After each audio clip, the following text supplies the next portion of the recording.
Hola, buenas noches, bienvenidos, es un gusto como siempre saludarlos. Yo soy María Camila Orozco y aquí comienza Zona Franca.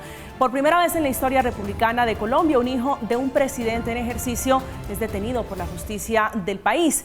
En el caso de Nicolás Petro, esa es su situación, diputado él del Atlántico, de la Colombia Humana e hijo mayor del actual presidente de Colombia, Gustavo Petro, en líos por presunto lavado de activos y enriquecimiento ilícito. Fue capturado él junto al CTI a su exesposa Day Vázquez, que se terminó convirtiendo ella en el ventilador de supuestos dineros de viejos narcotraficantes que habrían recibido Nicolás Petro y que habrían entrado de manera irregular a la campaña Petro Presidente. Este señor ahora aspira a la alcaldía, si no estoy mal, de Maicao, Guajira. Y le recibió dinero a este señor. Le recibió más de 600 millones para la campaña. Para la campaña del papá nunca llegó legalmente a la campaña porque él se quedó con ese dinero. El lío judicial de Petro Hijo, que fue determinante en la campaña del Pacto Histórico en la Costa Atlántica, es complejo, pero también es político y plantea un debate que esta noche daremos aquí sobre las responsabilidades judiciales, las políticas de la Colombia Humana, que es su partido, el Pacto Histórico, su coalición de gobierno y, por supuesto, el propio presidente Gustavo Petro y su campaña para llegar a la presidencia de la República. El presidente Petro, que a propósito ha intentado desmarcarse diciendo que no lo crió. Esa fue la excusa, esa fue la explicación que dio hace apenas unos meses después de que estallara este escándalo. Nunca tuvimos la oportunidad de convivir, no lo crié, esa es la realidad. Aunque la última referencia, para decirlo así, del jefe de Estado a la captura de su hijo fue hablando de autodestrucción y pidiéndole que aprenda de sus errores, lo que para muchos es una especie de incriminación o de culpa manifiesta. Lo cierto es que está atento y acusó incluso un mensaje del cantante Rubén Blades en un concierto el fin de semana en Bogotá. Que deseamos para ustedes lo que nunca hemos tenido y que a pesar de los problemas, familia es familia, presidente, y cariño es cariño. Familia es familia, presidente, es la referencia que hace y el presidente Petro lo toma en sus redes sociales como un espaldarazo. Los internautas tienen otra lectura. Dicen ellos que esa es una referencia a los problemas judiciales de su hijo Nicolás. Esa es la discusión de esta noche. Bienvenidos, aquí comienza Zona Franca.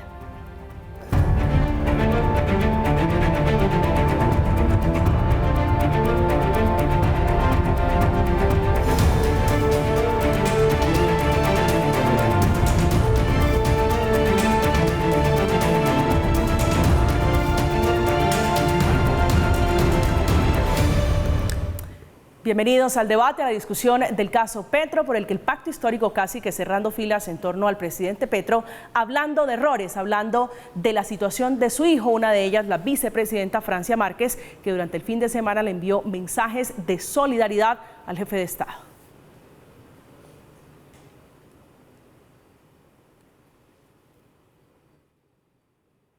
Eso no pasaba en otros tiempos.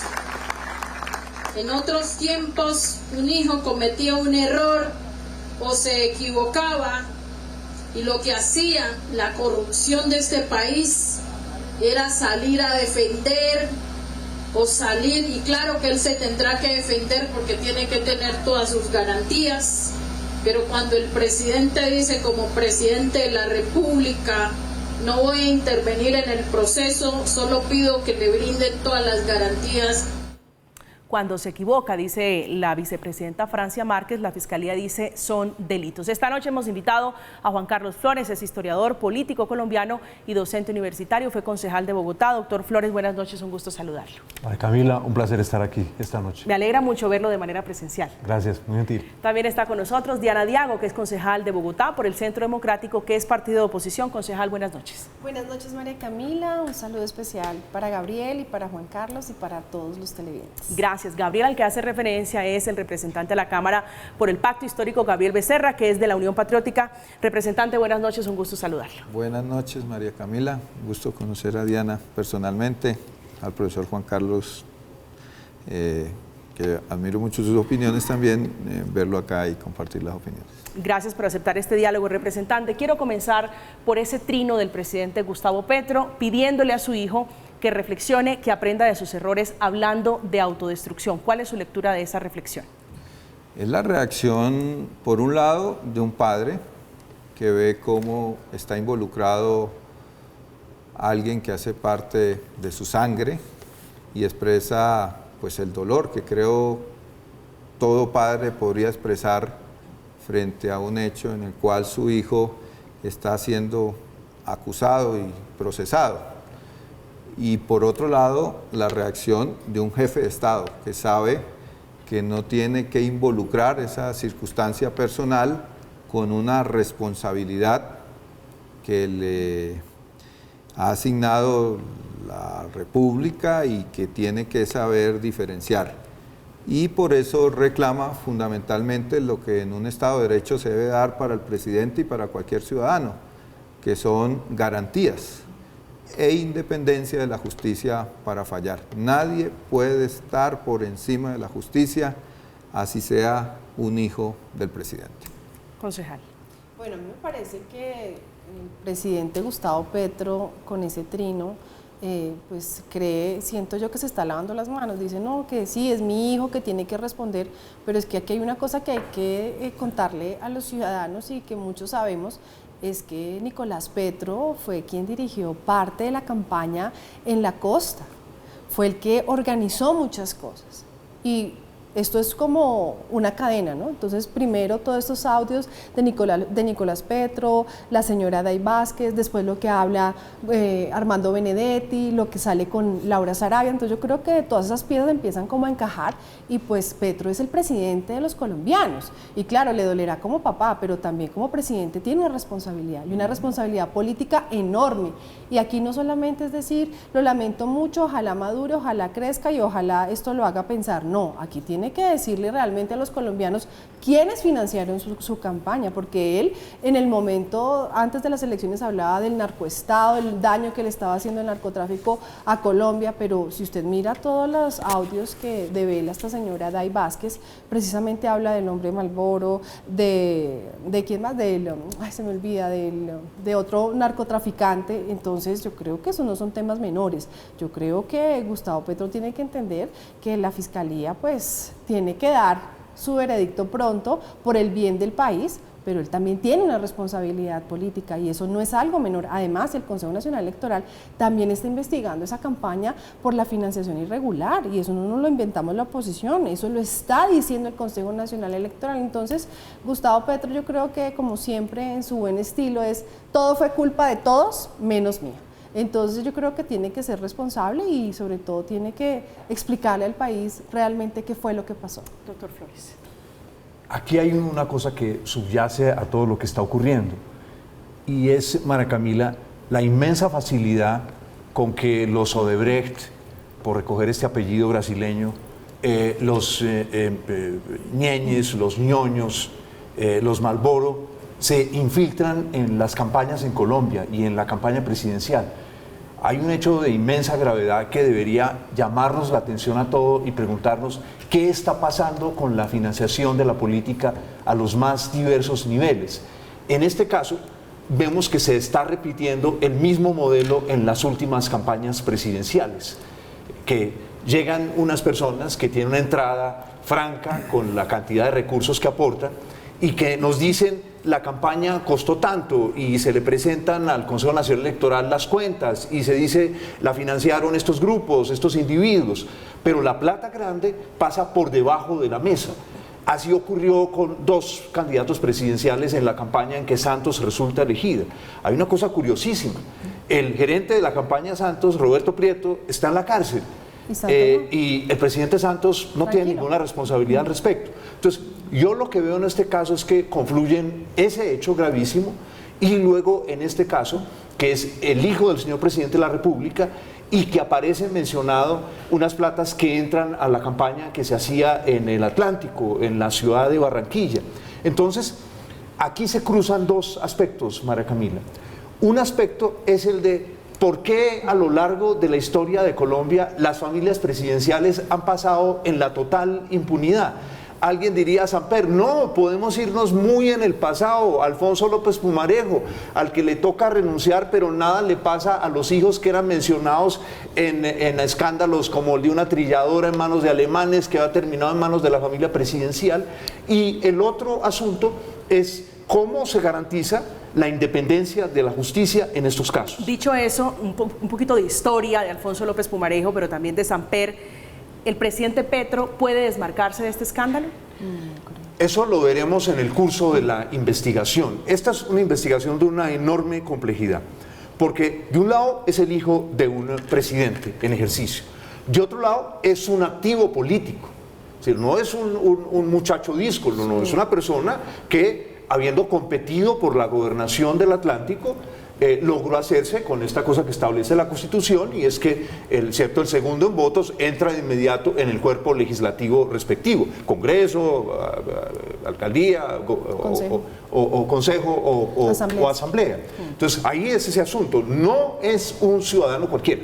Es decir, no solo el hecho de que sea hijo del presidente, es que él es un jefe político de la Atlántico. Es que tiene tres condiciones: representante, jefe político, papá, y aparte de eso, también su mentor político. Claro, y con un agravante, es que él es el líder de la oposición en el Atlántico.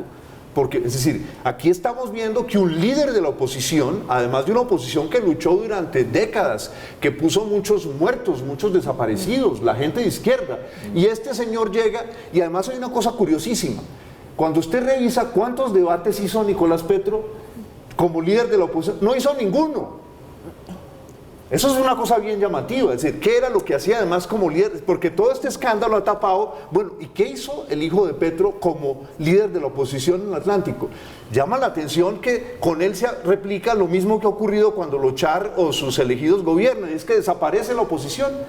En Barranquilla, en los últimos años, en el Consejo de Barranquilla ha desaparecido casi que por completo la oposición. Entonces, yo lo que llamo la atención es que no debemos pensar que es solamente el hijo de Petro, es que hay detrás de una máquina sórdida de financiación de la política en Colombia a todos los niveles. Representante, sobre el presidente Petro y esa relación le decía yo, papá, hijo, jefe político y además de eso su mentor político. ¿Se puede desmarcar el presidente Petro del escándalo de su hijo? Pues yo creo que el presidente Petro le ha pedido a la justicia que actúe y que él como jefe de Estado va a respetar a la justicia. Creo que el presidente Petro es un hombre que, a pesar de que se le quiere señalar como autoritario, como irrespetuoso supuestamente del Estado de Derecho, no ha desacatado ninguna orden judicial.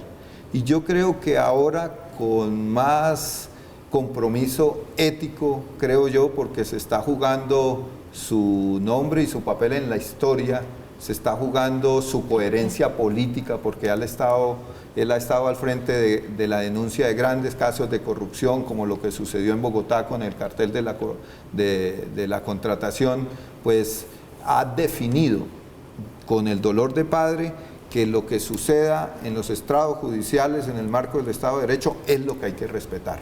Entonces, yo creo que esa es una prenda de garantía. Ahora, el profesor Flores ha colocado en el debate un tema que es totalmente pertinente y que nosotros como pacto histórico en el debate que hubo de la reforma política compartimos. Hay que replantearse el tema de la financiación de las campañas políticas en Colombia. Aunque a mucha gente no le gusta, no sé cuál es la opinión de ustedes, nosotros defendemos la idea de la financiación estatal. Completamente estatal. Completamente ¿Qué es la discusión estatal de fondo? ¿Usted cree, la discusión es si entraron o no dineros de narcotraficantes a la campaña del presidente Petro? ¿Qué tan comprometida cree que va a salir la campaña? ¿Qué tan enredado cree que va a terminar el presidente Petro? ¿O qué tantas explicaciones cree que va a tener que dar? Como hijo y como activista político, él participó de la campaña, sin lugar a dudas. Además, tenía un cargo de representación por el Estatuto de la Oposición en la Asamblea del Atlántico. Pero decir que Nicolás Petro estaba en el núcleo de las decisiones de la campaña es totalmente falso. O sea, el núcleo de las decisiones de la campaña estaba bajo un comité que dirigía en lo administrativo un gerente, que es el doctor Ricardo, que está actualmente en la dirección de Ecopetrol y que tendrá que si la justicia considera necesario responder. Ahora, ese es un proceso que va por otra vía, que es el Consejo Nacional Electoral en lo que respecta a la rendición de cuentas. En eso realmente Nicolás Petro no tuvo nada que ver. Ahora, si en el proceso que se le adelanta, donde entiendo uno de los tipos penales que se le señala es el del posible enriquecimiento ilícito y esto, se prueba con evidencias que hubo recursos que iban para la campaña y fueron desviados, pues eso tendrá que determinarlo un juez de la República y tendrá que ser sancionado, porque realmente la corrupción es el fenómeno que más rechazo genera en la ciudadanía y nosotros hemos surgido como opción política en contravía a eso. Mal haríamos nosotros cubrir... El país. No, tú decías algo ahorita de que el presidente le sacaba el cuerpo a los debates. Creo que si el presidente tiene una característica personal es que es frentero, es un presidente Pero yo frentero. pienso que ustedes están mintiéndole al país. Con ese discurso con ese discurso no, es que sí es mi hijo, pobrecito, no lo crié. Ahora el hermano de Petro le dice, ya no me hablo con él. No, él era un directivo de la campaña, además. No era directivo nacional, pero mire los Petrovideos. Miren lo que los Petrovideos que están hoy por las redes. Petro hablándole a Armando Benedetti, diciéndole, hable usted con Nicolás, que Nicolás dirija, que Nicolás vaya y hable con determinada persona y miren los recursos. Entonces yo creo que no es que no sabía, sí sabía. Y ahora cree que con el cuento del papá herido, del papá lastimado, de que pobrecito mi hijo, ya a los colombianos se nos va a olvidar eso. No. Aquí está en juego la legitimidad del gobierno de Gustavo Petro, porque es que el candidato era Gustavo Petro. Ya voy para allá. No ¿Cuál Nicolás cree usted que es la responsabilidad del presidente? ¿Hasta dónde llega la responsabilidad del presidente? Yo creo que el presidente sí sabía de muchos movimientos y obviamente la fiscalía está investigando y además cuando ya viene un juez y avala una captura es porque hay elementos probatorios suficientes, porque esto no es un chisme, sino porque aquí ya hay elementos de juicio suficientes para seguir con el proceso. Entonces imagínese usted, el hijo del presidente de la República está siendo investigado por enriquecimiento ilícito y por lavado de activos, nada más y nada menos, eso no es algo menor. Entonces yo creo que eso hay que mirarlo, perdóname Juan Carlos, un momento, yo creo que eso hay que mirarlo con detenimiento. Y además, Gustavo Petro es el presidente. Nicolás Petro estuvo dentro de sus cuadros directivos y hay dudas en el Consejo Nacional Electoral y mire todo lo que ha pasado con todos los escándalos que llevan en menos de un año. Juan Carlos. Sí, yo creo que aquí una cosa crucial es desentrañar cuál es el entramado detrás de una campaña presidencial. Por eso yo recordaba el caso de Zuluaga y el caso de la relación entre Prieto, gerente, amigo personal del presidente, y la campaña del entonces candidato Santos a la reelección. En este caso hay un elemento del entramado que a mí personalmente me preocupa y sobre el cual no tenemos claridad hasta el momento. ¿Cómo es posible que un hombre como Petro, que venía de una larga lucha de las izquierdas, tuviese durante toda la campaña presidencial como su mano derecha la persona que siempre estaba al lado de él en las tarimas? Uno veía en los videos que se presentaban cómo Benedetti se acercaba a decirle que ya había que terminar y que tenían que seguir a otra cosa. En los aviones era la persona que estaba sentada al lado de Petro. En los carros blindados, la persona que estaba sentada al lado de Petro. Estando en ese momento Benedetti subyúdice por enriquecimiento ilícito, siendo de público conocimiento que Benedetti pertenecía a una casta política del Atlántico, ligada con el saqueo de los recursos del país, ligado con el clientelismo más descarado. Entonces, yo sí tengo una preocupación, por supuesto. No soy un juez y confío en que la justicia actúe y en que no actúe con un sesgo, eso me parece muy importante. Pero aquí sí es claro que hay hechos que sobrepasan el rol de Nicolás Petro. Sí, hay una cosa mucho más profunda y en ese aspecto el presidente, a mí digamos que él tenga su defensa de su hijo, yo en eso no me puedo meter, claro, pero sí. Donde yo reivindico es que en el asunto de Benedetti, Petro no ha dado la cara. ¿Cómo es posible que con todo este escándalo a Benedetti se le permitiese salir de la embajada de Venezuela en la que nunca estaba cuando le dio la gana? Eso habla de que Benedetti tiene una información que le permite hacer eso, claro, frente a un presidente de Colombia. Totalmente. Allí está mi preocupación. Están manejando en esa conexión con la campaña del presidente Petro es una campaña que se planteó fundamentalmente en una concepción de Frente Amplio. porque objetivamente poder ganar la presidencia en Colombia le implicaba a la izquierda, que logró sacar una bancada muy importante de 50 y algo de congresistas por primera vez en la historia de Colombia, ofrecerle al país un proyecto que involucrara otros sectores políticos. Y por eso llegó gente no solamente como Benedetti, doctor Juan Carlos, yo diría algo, como Roy Barrera, que viene de una tradición política totalmente distinta a la nuestra, con el cual tenemos diferencias, como las tenemos con Armando Benedetti y con otros sectores que se sumaron a la campaña. Pero poder liderar un proyecto en la cabeza de un hombre con la consecuencia de Gustavo Petro, en el marco de una política de alianzas que el presidente ha llamado acuerdo nacional, implicaba llegar a acuerdos con esos sectores sobre la mesa. Esa es una sobre la mesa. ¿Qué costo, Gabriel? Claro, ahí está el debate. Ahí está el debate. Es un costo una inmenso. cosa es un proyecto inmenso. político y otra cosa es meter a todos los corruptos al proyecto político. Y eso es una distancia Pero grande. una diferencia. Porque ustedes dijeron que iban a hacer el cambio. Ustedes decían que eran el faro moral de Colombia. Y mira lo que ha pasado en un año de este gobierno. Mira, yo le digo una cosa, doctora Diago. Juan Manuel Santos fue elegido por el voto de la izquierda, en últimas, en la segunda vuelta, sin nada a contrapartida distinto a que nosotros queríamos seguir el proceso de Quiero paz. devolvernos a la discusión. Ese fue el acuerdo.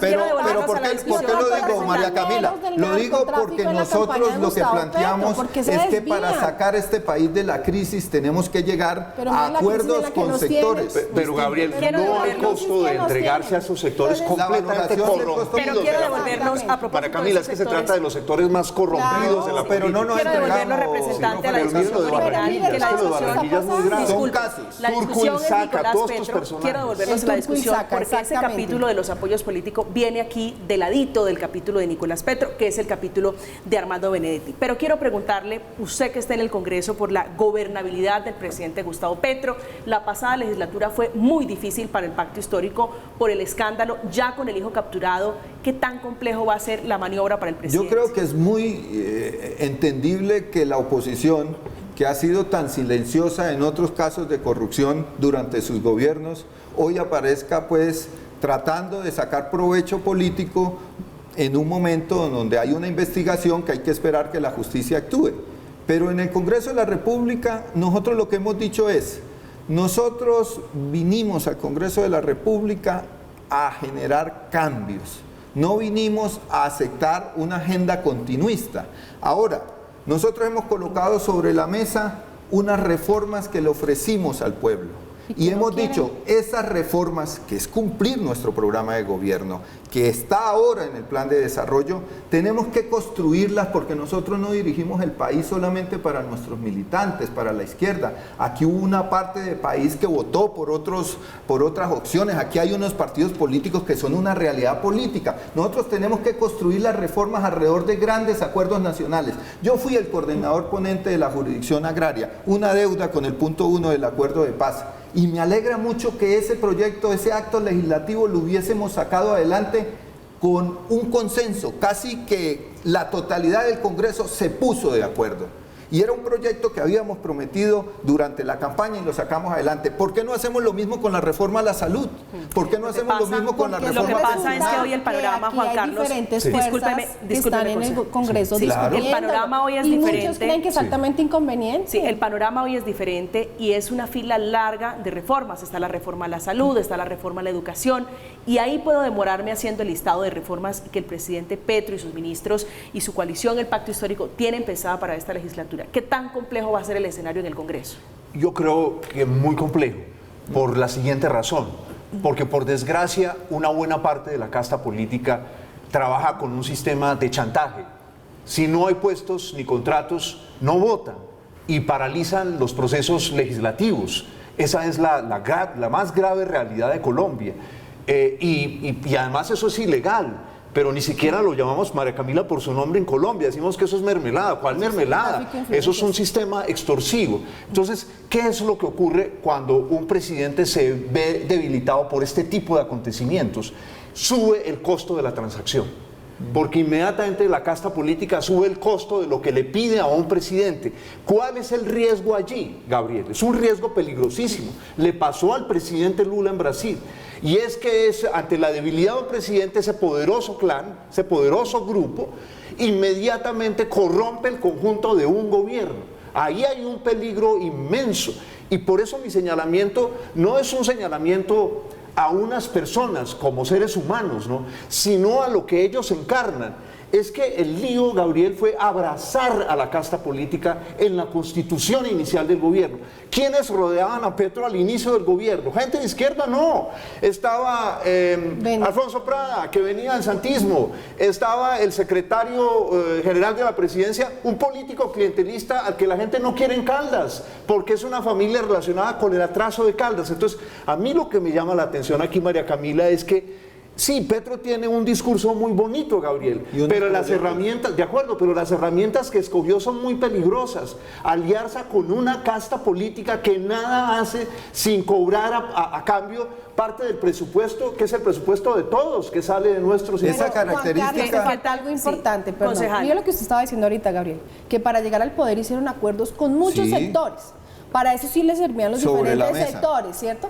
Pero para negociar las reformas, y cuando los sectores dicen, no, nosotros no queremos esas reformas, ahí sí no les sirven esos sectores, ahí se van en contra de esos sectores, ¿y qué es lo que No, los hacen sectores ustedes? actúan con ¿Qué es lo que interés hacen ustedes? político, Entonces, no ¿qué es lo con que el hacen? interés de Lo las que estaba diciendo reformas. ahorita Juan Carlos, están buscando es feriar el Estado para que sus reformas pasen. Entonces, ¿dónde queda el papel del Congreso? ¿Dónde quedan esas fuerzas políticas que representan a la ciudadanía? Eso es altamente peligroso, y Gustavo Petro no se conforma con eso. Va a un balcón y dice, si no es por las buenas, es por las malas, a las calles. Entonces, ¿cuál es el respeto Pero- que hay a pero la hoy el- institucionalidad? pero hoy el panorama- la legitimidad, no, es que Doctora eso es importante Diago, acá decirlo. llaman autoritarismo que un presidente le pida al pueblo trabajador que salga a defender las Pero reformas es que las en reformas se una hacen en el democracia Congreso. deliberativa. La democracia Ese punto pueden es muy participar. interesante. Le Está tienen en el miedo a la Congreso. participación Le del tienen miedo pueblo. ustedes al No habrá, Congreso, por eso es que lo no quieren habrá comprar, reforma que es universitaria. distinto, Yo que vengo que del es movimiento distinto. estudiantil, si el estudiantado universitario no sale a defender su reforma Ese es un universitaria. punto- ese es un ¿Por qué? punto- Porque la clase política en el Congreso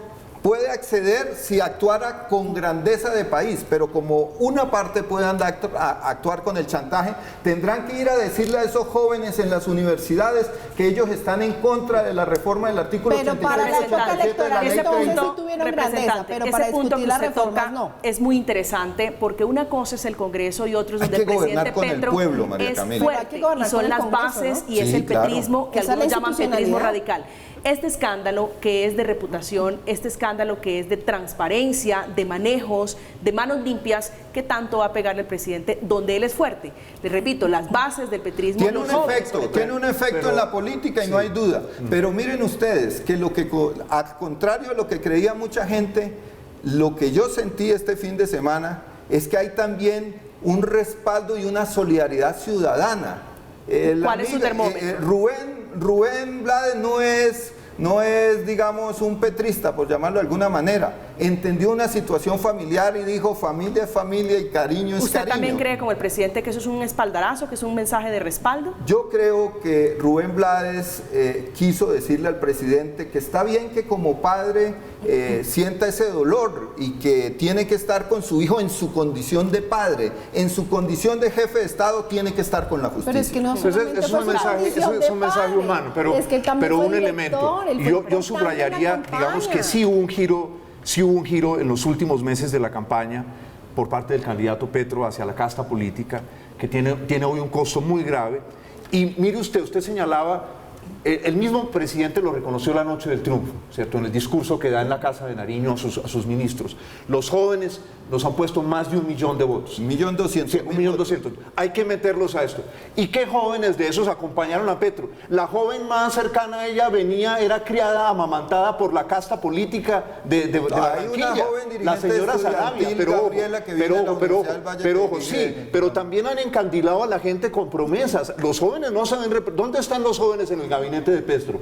¿Dónde están esos jóvenes? ¿Cuántos jóvenes? El otro día me encontraba en un avión con un viceministro y le pregunto, ¿y usted qué hacía antes? Yo era cónsul no sé dónde de Duque. ¿Y qué hacía antes? Yo era no sé qué en el gobierno de Santos. La casta política, en el corazón del gobierno de Petro. Entonces ahí hay un... Perdón, sí, María Camila. Pero usted cree, profesor Juan Carlos, que para aterrizar un poco en la situación de hoy, que es Nicolás Petro detenido, mañana es la imputación de cargos y un presidente en doble condición, presidente, jefe de Estado, pero también padre de familia. Claro. ¿Esto cómo le golpea al presidente Petro, donde es fuerte? Sus bases, la juventud que le llevó en gran medida al poder y que le ayudó a conquistar la presidencia de la República. Yo creo, y quizá lo que Gabriel acaba de señalar tiene que ver con eso, va a galvanizar a las personas que han estado con él, un 30 y pico % del electorado. Pero en estos últimos meses el presidente dejó evaporar a un 20% más en algunas zonas del país. Por ejemplo, doy un ejemplo concreto, con datos. Nariño. Fue un triunfo plebiscitario, más del 82% de los votos. Hoy Nariño, los nariñenses dicen, ¿cómo es posible que tengamos la carretera cerrada desde enero, que no hayan hecho absolutamente nada, que la vía alterna que hicieron es una vía imposible, tienen que bajar un tercio de la carga de las tractomulas porque es una pendiente así que ni las tractomulas suben? Entonces, yo siento que Petro sí ha dilapidado una parte de su capital. Eso no se puede ocultar.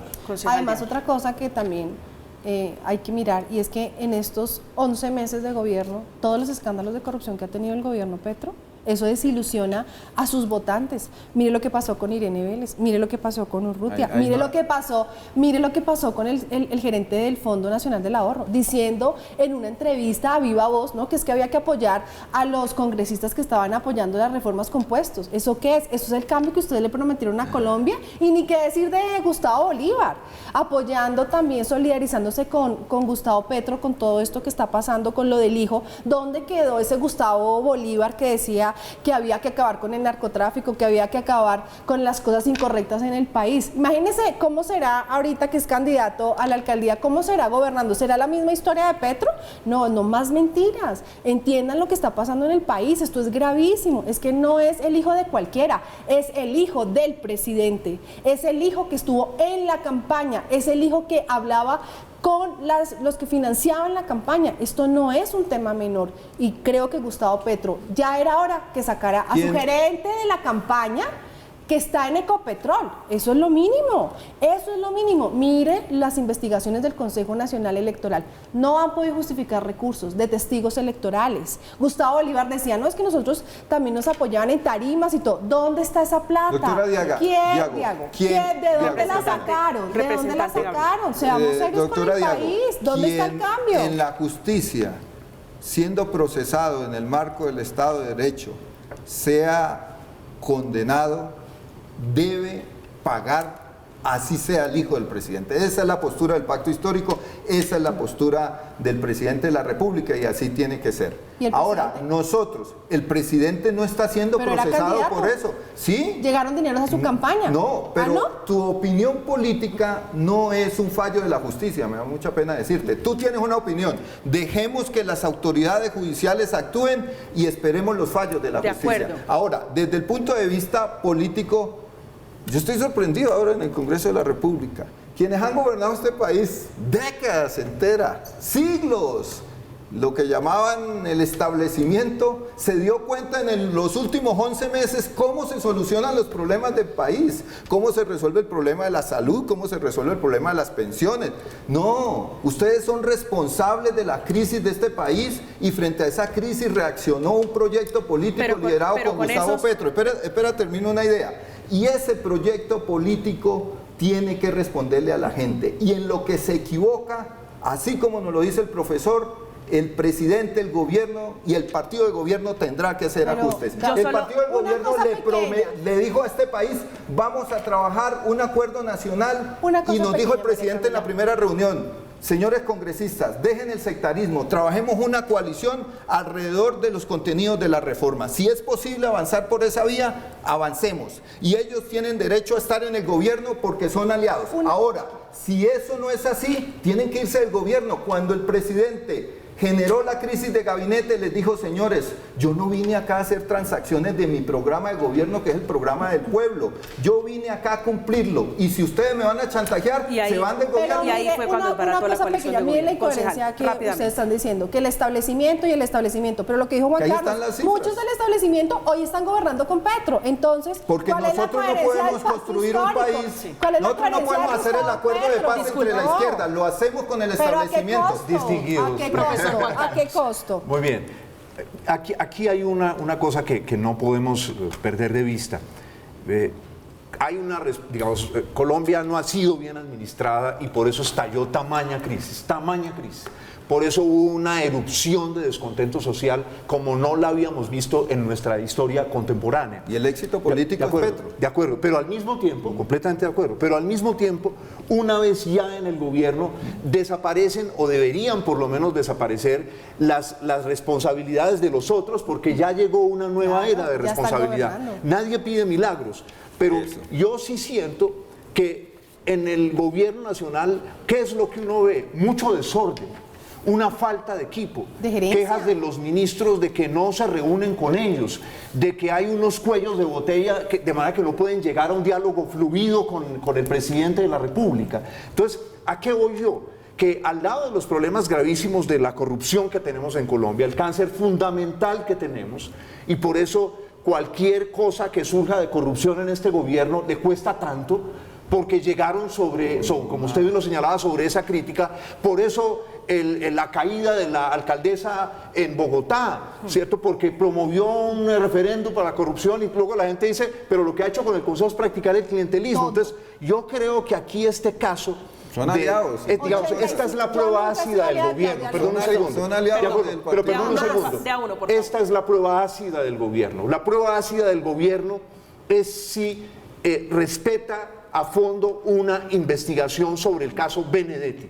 Hay demasiadas preguntas en el caso Benedetti para que queden en el silencio y la oscuridad. Eso es muy grave para el país. Son muchas preguntas, son en el caso de Benedetti y también en el de Nicolás. Representante, aquí me están haciendo un jalón de orejas por esa canción que se llama Amor y Control, que la interpreta Rubén Blades. Me dicen que usted está equivocado, que es una interpretación errónea porque es sobre los hijos problemáticos. Y me dicen que por favor le transmita una referencia puntual sobre ¿Cómo dice la letra? canción. Yo no me sé la canción. Dice lo siguiente, la canción. Cariño, familia, aunque tú seas un ladrón, aunque tú no tienes la razón.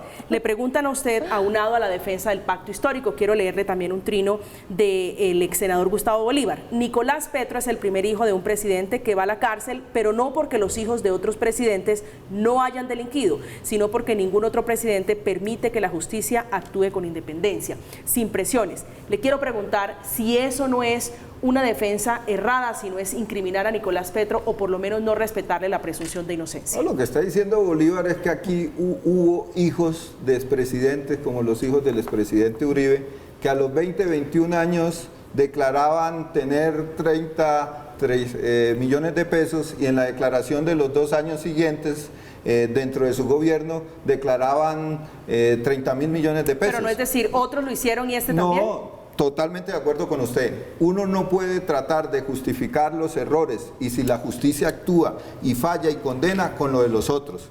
Pero yo sí tengo mis preocupaciones. Así como el presidente ha dicho, yo me margino de intervenir en esa investigación y exijo que se actúe con independencia, yo creo que para nadie es un secreto que aquí hay órganos de control, para no hablar propiamente de la Fiscalía, que actúan en función de un interés político. Y el mismo fiscal, yo lo he visto en mi comisión, acusando al gobierno, acusando al presidente en la ley de humanización carcelaria, por incluir un artículo que lo que pretende es darle un tratamiento diferenciado al eslabón más débil de la cadena del narcotráfico, que son los campesinos. El señor fiscal va a nuestra comisión y dice que este es un gobierno que le está dando privilegios a los narcotraficantes. Fue al exterior y dijo que este es un gobierno que tiene aliados con narcotraficantes. Cuando el presidente Petro tuvo que sacar a su familia, logró meter a la cárcel en el escándalo de la parapolítica mucha gente. ¿Qué autoridad tiene Cambio Radical, que tiene 9 congresistas procesados por paramilitarismo, condenados, que le dio aval a delincuentes a darnos lecciones de moral a nosotros. Pero que hay una denuncia de la señora Ley Vázquez, ¿cierto? Sí, y esa que no es de denuncia la hay que procesar. independiente de los sesgos, pero Y hay esa que denuncia es de procesarla. acuerdo. Pero Pero Juan es real, Carlos, ¿cierto? Sí, real. ¿Cierto? No A son propósito de la inventos. discusión, a propósito Y de hay la que discusión, me procesarlo. tengo que ir a comerciales, Ok. me tengo que ir a comerciales, ustedes están muy desordenados hoy. Me tengo que ir a la pausa a propósito de la discusión. La gran pregunta es sobre la legitimidad y la gobernabilidad del presidente Gustavo Petro para ternar el fiscal general de la Nación. Esto será en apenas unos cuantos meses. Esto le dijo a Zona Franca uno de los más importantes abogados constitucionalistas del país. Aunque el tema es discutible, podría plantearse un conflicto de intereses entre el interés general y el interés particular en el caso de la conformación de la terna para fiscal general de la Nación por parte del presidente, al tener pues en trámite investigaciones que involucran a su hijo, que es un familiar en primer grado. En ese evento, de darse el conflicto de manera directa, el presidente debería declararse impedido. Pero también consultamos esta noche sobre la suerte del presidente Gustavo Petro, de su hijo Nicolás Petro y el paso a paso. ¿Qué sigue después de mañana, que es la hora 08 en punto de la mañana? Es la hora en la que la Fiscalía va a comunicarle o vincularlo formalmente a esta investigación por lavado de activos y posible enriquecimiento ilícito. ¿Qué es lo que sigue? Es muy sencillo, la diligencia de formulación de imputación, donde la Fiscalía comunicará por qué los está investigando. Y por otro lado, otra audiencia que es la de solicitud de medida de aseguramiento, donde la Fiscalía esencialmente demostrará que estas dos personas podrían llegar a ser un riesgo para las pruebas del proceso o habría un riesgo de fuga, según lo que se conoce hasta el momento. Eso si la Fiscalía pretende privarlos de la libertad preventiva. Estamos de regreso esta noche de lunes, comenzando semana, hablando del caso del hijo del presidente Gustavo Petro. A propósito de eso, el expresidente Álvaro Uribe Vélez, lejos de criticar al presidente Petro, le ofreció su solidaridad. Mis padres siempre me enseñaron a jamás alegrarme del dolor o del mal del prójimo. Esa fue la referencia cuando le preguntaron qué opinaba, profesor Juan Carlos, de este caso. Pero quiero ir a la almendra tal vez del siguiente capítulo, y es la terna para fiscal general de la Nación. ¿Qué tan complejo va a ser? ¿Qué tan impedido queda el presidente para ternar al próximo fiscal general? Desde el punto de vista de la tradición colombiana, recordemos que aquí existe una figura cuando se nombran ad hoc, en el caso Procuraduría, en el caso Fiscalía, en fin, etcétera, etcétera, funcionarios para que puedan superar esos conflictos de interés. Luego, recordemos que esto no lo nombra a dedo, el fiscal no lo nombra a dedo el presidente, sea quien sea el presidente. Es una terna y la Corte Suprema de Justicia ha mostrado una inmensa independencia. Recuerdo al expresidente Uribe, tal vez en su segundo gobierno, que la Corte Suprema, no recuerdo cuántas veces le pidió que cambiara los miembros de la terna. De manera que mi preocupación no está en eso. Mi preocupación es que, independiente digamos, del curso que tome, de lo profundo que resulte la investigación, que el presidente no interfiera y que quien esté en la Fiscalía no tenga un sesgo, ni antipetro ni propetro. Y el garante ahí fundamental es la Corte Suprema de Justicia. Porque la Corte Suprema de Justicia, con esto terminaría, perdóneme Camila, es una Corte muy diversa. Es una corte, si no se pueden comprar a todos los, alguien dice, los van a comprar, hombre, no se pueden comprar a todos los magistrados. Para mí esa es la garantía. Por fortuna en Colombia sigue existiendo separación de poderes. Concejal Diana. Bueno, yo creo que la Corte Suprema de Justicia pues tiene que hacer una tarea impecable y sobre todo tiene que enviar un mensaje al país de mucha calma. Pero mira, Juan Carlos, también lo que estaba diciendo, por ejemplo, hoy el hermano de Gustavo Petro, que él debería aislarse en ese sentido, que él debería declararse impedido para enviar esa terna. Entonces, yo creo que ellos también se han dado cuenta, el pacto histórico y todos, que lo del hijo de Gustavo Petro, sí o sí, va también que tener que ver en la elección del fiscal. Es que esto no es algo menor, esto es algo gravísimo para el país. Y pues esperamos y creemos en las instituciones.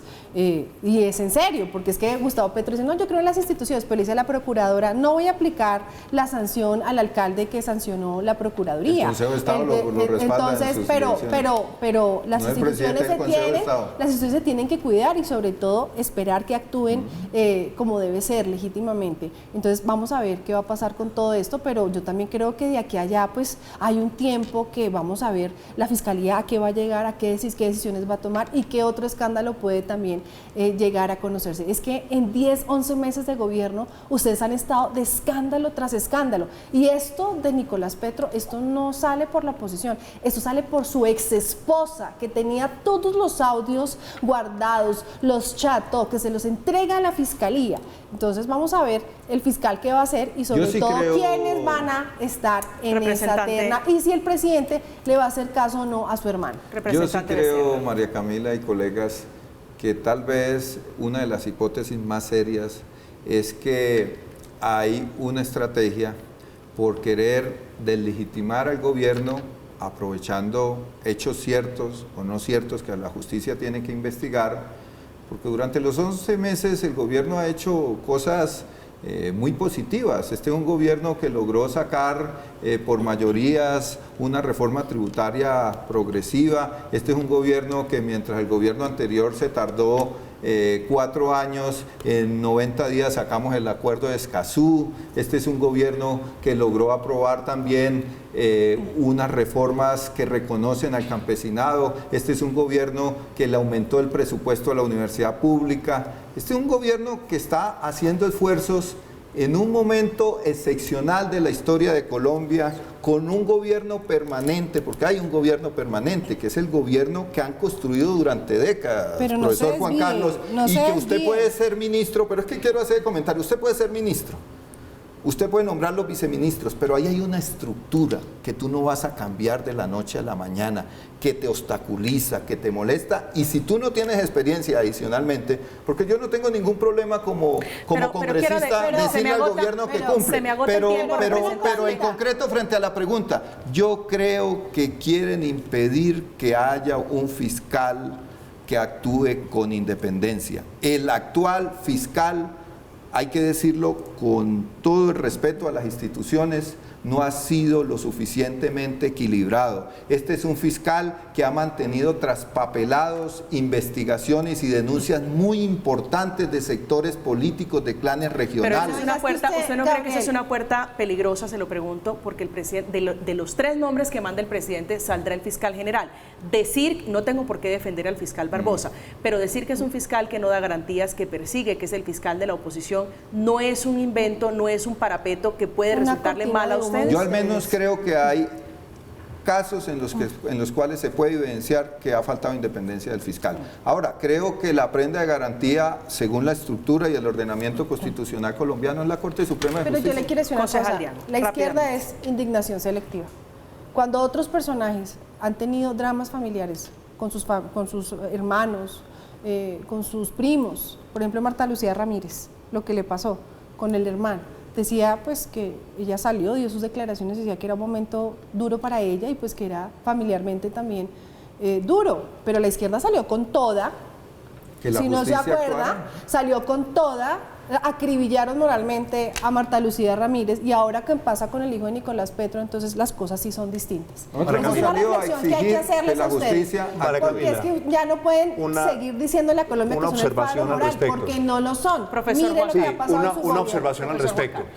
Para nadie es un secreto, lo sabe todo el país, que el actual fiscal era amigo personal del presidente Duque, que había sido su compañero cercano en la Universidad Arboleda, pero al mismo tiempo, los hechos de Nicolás Petro son hechos reales. Claro. Esos hechos no han sido inventados y le corresponde a este fiscal y él verá si arruina lo poco que le queda de prestigio teniendo un sesgo o si garantiza una investigación en la que el señor Nicolás Petro pueda defenderse, pero al mismo tiempo en que no pase lo de siempre en Colombia. Pero yo creo que, Gabriel, sería una muy mala cosa el que la izquierda se centrara en decir es que Barbosa es parte de un complot y que ignoraran No dije Barbosa. Que es un gran cortina de humo. Piense que no digo el caso suyo, digo la izquierda, porque es lo que está sugiriendo el candidato de ustedes a la alcaldía de Bogotá. No. Está sugiriendo que es un complot del fiscal. Yo no veo, es decir, el fiscal creó a Dey,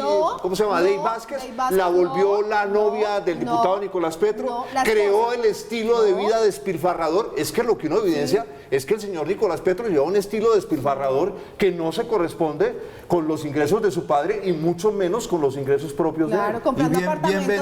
Bienvenida a la investigación, bienvenido el proceso y bienvenida a la decisión que nosotros respaldaremos. Pero nosotros sí pensamos que hay sectores en una sociedad que se acostumbró a la impunidad, que están muy temerosos por el cambio del fiscal general de la República. Sea el fiscal que sea, lo vamos a respaldar y vamos a pedir que actúe con celeridad, que no sea selectivo, que unos procesos avanzan rápido y otros procesos sencillamente están ahí tapados. Esa es consecuencia la institucionalidad del diseño, tiene que recuperarse. Esa es consecuencia del diseño institucional. Habrá cambio de fiscal, eso debe pasar en diciembre, si todo sale bien, si la Corte Suprema de Justicia no le devuelve la terna al presidente Gustavo Petro. A propósito de la discusión del fiscal, ya hay una decisión también de ese alto tribunal negando la recusación al fiscal general Francisco Barbosa con el pretexto que no es él quien investiga a los procesados, en el caso aquí de algunos vinculados al pacto histórico, para decir que hay independencia de los fiscales. Hablando de este tema, el actual candidato a la alcaldía de Bogotá por el pacto histórico y uno de los principales escuderos del presidente Petro criticó fuertemente la captura de Nicolás Petro, señalando a la fiscalía de hacer un show mediático. Hacemos una pausa, estamos en Zona Franca, ya regresamos. Un joven que no estaba huyendo de la justicia, un joven que estaba asistiendo a todas las diligencias, no merecía un show como el que montó el fiscal general, porque me parece que es un show electoral. Él sencillamente lo hubieran podido citar a una indagatoria y lo hubieran podido capturar sin necesidad de tanto show. Entonces estamos asistiendo nuevamente a la justicia show, donde se va a sacar provecho electoral de estas decisiones. Pero de resto acompañamos a la Fiscalía y a la justicia en que se esclarezca la verdad. Estamos de regreso, gracias por seguir conectados con nosotros. Llegando al final de Zona Franca, concejal Diago, su reflexión final en la discusión de hoy. Bueno, pues preocupa todo lo que pasa en el país. Hay que aclarar cómo fueron la entrada de los dineros a la campaña de Gustavo Petro, pero también hay que decirle a los del pacto histórico, especialmente a Gustavo Bolívar, que no le siga el juego a Gustavo Petro y no pretendan lavarse las manos. Representante Becerra. El pacto histórico y el presidente está con la justicia. Colombia tiene que avanzar hacia el combate a la corrupción y quien sea responsable se le garanticen los derechos de la Constitución y sea vencido en juicio, tiene que responder. Profesor Flores. Ningún clan presidencial, ni clan Gaviria, ni Samper, ni Santos, ni Uribe, ni Duque, ni Petro, debiera ser impune. La impunidad de los clanes presidenciales le ha hecho un inmenso daño a Colombia. Llegamos al final esta noche de Zona Franca hablando del caso de Nicolás Petro, su imputación de cargos que será mañana a las 8 en punto de la mañana. Esta noche el profesor Juan Carlos Flores, el representante Gabriel Becerra y la concejal por Bogotá, el Centro Democrático Diana Diago, hablando de este que es el caso que tiene dando explicaciones al hijo del presidente Gustavo Petro. Llegamos al final de nuestro programa esta noche. Siga con la programación habitual. A continuación, Más Allá. Que descansen, que tengan una feliz noche.